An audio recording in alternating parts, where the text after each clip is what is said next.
Entre ceux de notre école, notre courant de pensée, c'est de penser une pensée que l'on vit et pas seulement qu'on articule idéalement, mais qu'on vit et on est d'abord le martyr de sa propre pensée.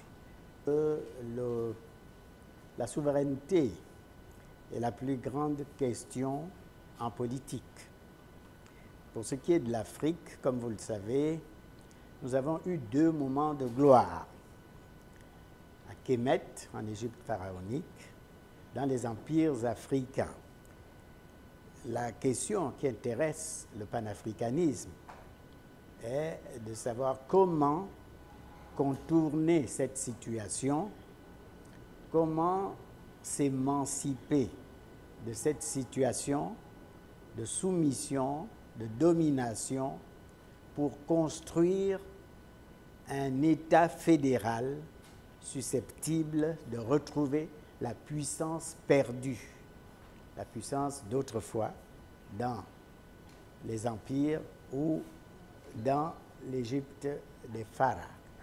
Il nous faut donc réfléchir autrement en nous distanciant des catégories d'appréciation et d'évaluation occidentales. Ce qu'il nous faut, c'est de reconstruire un autre modèle d'État, c'est l'État fédéral. Celui qui fédère les autres États. Ce qui se passe aujourd'hui en AES est intéressant. On va appeler ça le courant de l'inclusivité. C'est l'autre vision, la nouvelle qui vient de naître au Gabon, ni le bloc de l'Est, ni le bloc de l'Ouest, ni même le centre, mais la transversalité. De la même manière que nous devons nous ouvrir à l'Occident, nous devons développer la grande question du « que suis-je » moi-même, que dois-je faire pour m'émanciper de la servitude et pour me constituer comme puissance. J'attire l'attention au niveau des panafricanistes, au niveau des États et des hommes qui en ont la direction, sur le fait que chacun de nos pays doit avoir un institut, une université panafricaine, à minima, et au-dessus, avoir une grande université où on envoie nos enfants, non plus pour s'instruire de ce que les autres ont dit et fait, mais de trouver la solution endogène. J'appelle ça, dans mes travaux, l'endogénisme. Il a dit que nous sommes dans un nouveau panafricanisme.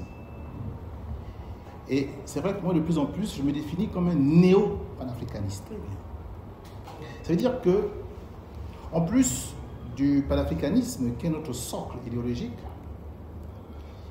s'y ajoutent des éléments qui relèvent de trois arguments fondamentaux pour nous.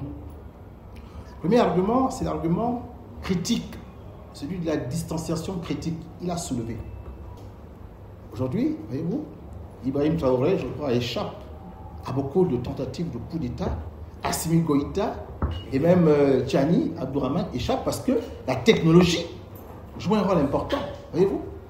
Bien. Nous qui ne sommes pas les chefs d'État, nous pouvons aujourd'hui faire passer des idées. Nous pouvons propager justement des idéologies à cause de ces outils, les nouvelles technologies de la communication et de l'information. Donc ce que je dis aujourd'hui ici est entendu dans l'ensemble de la planète. Et donc ça participe à multiplier les convictions et l'adhésion aux idées panafricanistes. L'empire colonial. Il nous faut nous défaire de l'empire colonial français d'ici 2030 pour rejoindre finalement le camp des autres Afriques qui, elles, sont depuis véritablement émancipées, elles sont depuis autodéterminées. Nous avons néanmoins un conflit.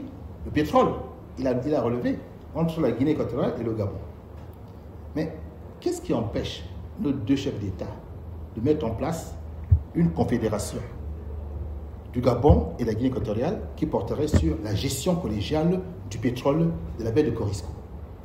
Nous aurons donc à gérer ensemble une question économique qui pour l'instant nous divise. Et si eux, au niveau de l'AES, ils se sont réunis à cause de la sécurité, nous, on peut se réunir pour une gestion collégiale du pétrole. Donc, je ne sais pas si en 2055, je serai encore parmi les Gabonais qui vivent sur la terre, mais si je suis parti, j'aurais fait ma part. Et j'aurais peut-être expliqué à quelques jeunes que quand je tomberai, prenez le flambeau et continuez. Parce qu'en 2055, nous voulons avoir 5 États puissants régionaux en Afrique et non plus 54 États faibles. 2055-2080,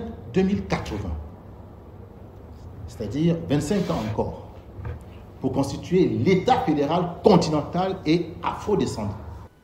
Le nouveau monde du 21e siècle, c'est celui qui voit l'idée que le monde est un.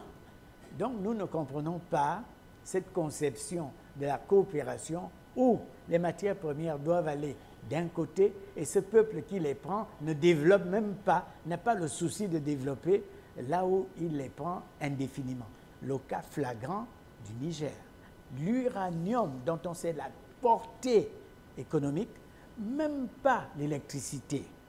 Mais je suis d'autant plus étonné que les idées qu'ils enseignent là-bas, ils ne les mettent pas en pratique. C'est pourquoi nous, au niveau de la pensée kamite, nous estimons que la Mahat est la mère des rationalités. Il faut être juste, il faut une vérité qui ne se réduit pas à l'économisme. Il faut ouvrir de manière définitive le principe de circulation. Si on découvre ce qui soigne le cœur, ça doit être aussi envoyé chez nous.